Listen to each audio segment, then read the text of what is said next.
Glazing is one of my favorite parts of the process because there's so many opportunities for creativity. When I look back at my work from more than 10 years ago, I was obsessed with raw clay, I was using stoneware and playing with black and white designs. Since then, I've played with everything from low fire to high fire, all kinds of colors and shapes, and now I find myself back with simple forms, black and white, and raw clay. I love the contrast between the raw clay and the smooth glaze and the way it can give the user a tactile experience. A lot of people start off thinking of glaze much like paint, but most likely the glaze that you're going to be working with is a lot like the glaze that I'm going to show you. This is more like rock and mineral particles suspended in water, so it doesn't paint on very well. It's better to dip it. So when you're dipping your piece, it's best to do it in one relatively swift motion. And because of that, it's really valuable and worthwhile to spend plenty of time preparing it for glazing. So think through the whole process when you're getting ready to glaze. Have you waxed the parts where you don't want any glaze to land, or have you put tape around it? Think about how you're going to hold it in your hand while you're glazing, just to make sure that everything adds up. I'm going to start off by glazing a simple white mug. To ensure that I have a straight glaze line around the bottom, I've just put a piece of masking tape around it. Before I dip it in the glaze, I want to make sure that my glaze is really well mixed. I'm going to mix for a while, scraping the whisk on the bottom of the bucket, making sure that there aren't any chunks floating around. I'll be using a pitcher to glaze the interior of the mug, so I'll start by filling the pitcher, filling the mug, and as I pour the glaze out of the mug, I'll swiftly continue on to dip the outside of the mug in the glaze. So here we go.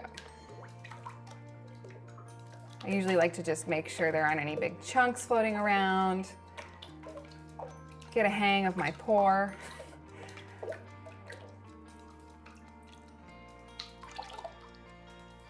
I'm rotating it, dipping it to the tape. And now I'm going to give it a shake, just to make sure there aren't any big drips. As I shake it, I'll just continue changing orientations of the mug so that there isn't glaze globbing up on one side of it. As you can see, the glaze has dried very quickly. I can already hold my mug.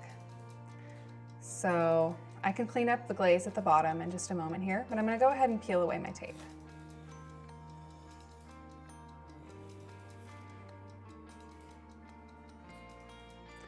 And now I'll use a sponge and I'll just clean up any drips that landed on the bottom.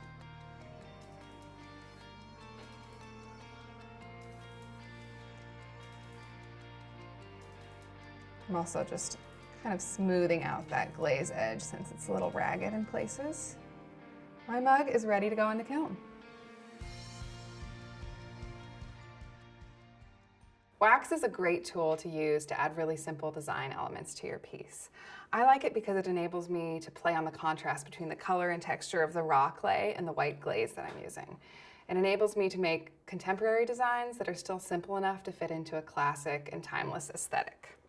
So I'm going to start by making stripes on this bowl, and again, there are tons of options and tons of different ways that you can use this material.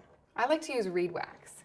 Reed wax is this water-soluble liquid wax that actually dries into a water-resistant substance after an hour or so. So it's really, really useful. It's also a little tricky to work with at times because if you get it on your clay in any spots where you don't want wax to be, or any areas where you'd like to have glaze later, it's really hard to get off. So it's very useful, but you just want to be sort of slow and gentle and careful when you're putting it on. If you drip it down the side of your bowl, then you will have a line where glaze won't stick later. So on this bowl, I'm going to paint stripes with reed wax.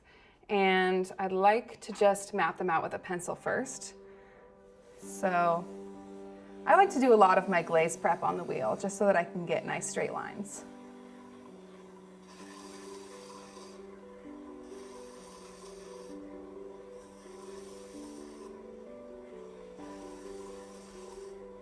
I'm steadying my hand on the wheel as I do this.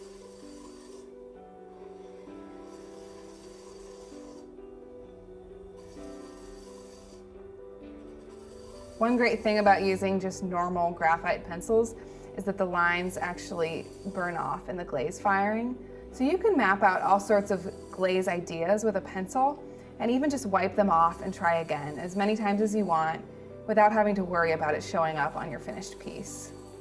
So now that I've mapped out all of my lines evenly up the side of my bowl, I'm going to go ahead and fill in every other line with wax. I like to use a pretty nice brush for this, something that doesn't have wispy hairs coming off the sides of it that's going to get wax off to the side where I don't want it.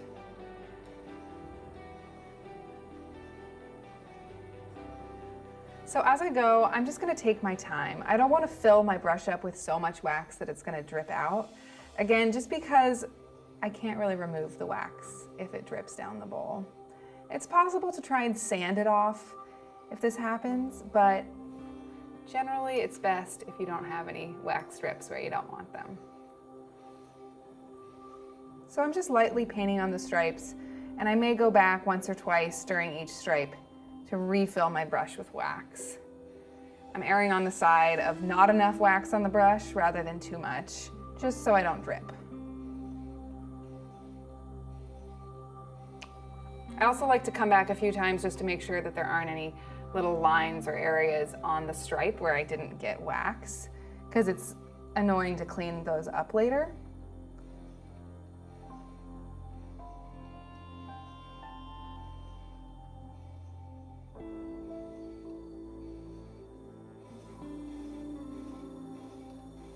All right, so I'm going to go ahead and wax the bottom of my piece when I'm done as well. And this just leaves me at a point where the only parts of my bowl without wax are parts that I want to have glaze on in my finished piece.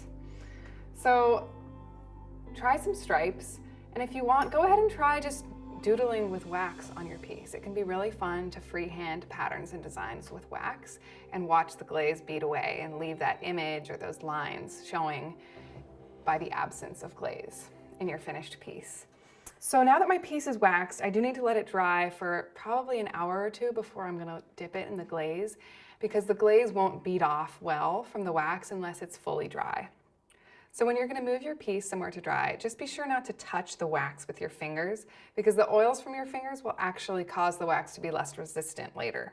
So in this case, I'm just gonna gently slide the bowl to the edge of the bat and pick it up from the very edge. And then I'll let it dry for about an hour or two before glazing it. Once it's dry, I'll dip the bowl 1/2 at a time, allowing it to dry in between. I'll clean up any drips as I go and make sure that the bottom of the bowl is free of any glaze before I put it in the kiln.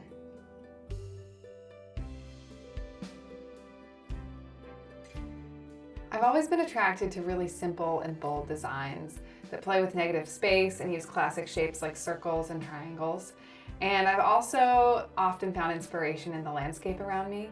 I'm from the Pacific Northwest and I spend a lot of time in the mountains. So today I'm going to show you my mountain mug. I like to use vinyl for a lot of my designs because it enables me to make multiples of the same shape.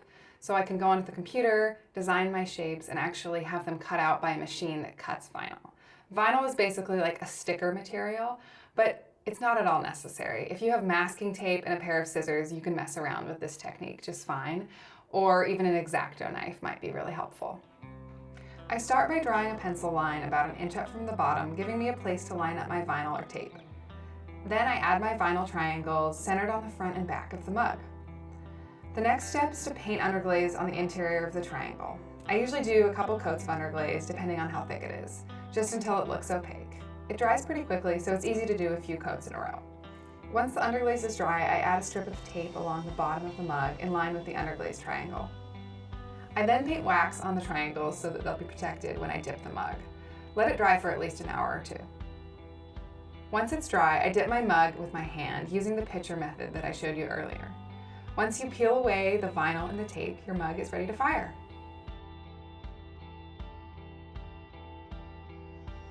I find the process of working with ceramics so fun and fulfilling and full of possibilities. Over the years of learning this craft, I've gone through so many phases and aesthetics and different styles, and it's been so fun to have the opportunity to just explore the material. I hope I've been able to leave you with some ideas and techniques to get you started in the process of finding your own style.